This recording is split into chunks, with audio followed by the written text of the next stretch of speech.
وإذ قال إبراهيم رب اجعل هذا البلد آمنا واجنبني وبني أن نعبد الأصنام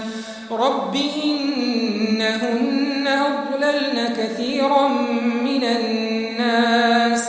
فمن تبعني فإنه مني ومن عصاني فإنك غفور رحيم ربنا إني أسكنت من ذريتي بواد غير ذي زرع عند بيتك المحرم ربنا ليقيموا الصلاة فاجعل أفئدة من الناس تهوي إليهم وارزقهم من الثمرات لعلهم يشكرون ربنا إنك تعلم ما نخفي وما نعلن وما يخفى على الله من شيء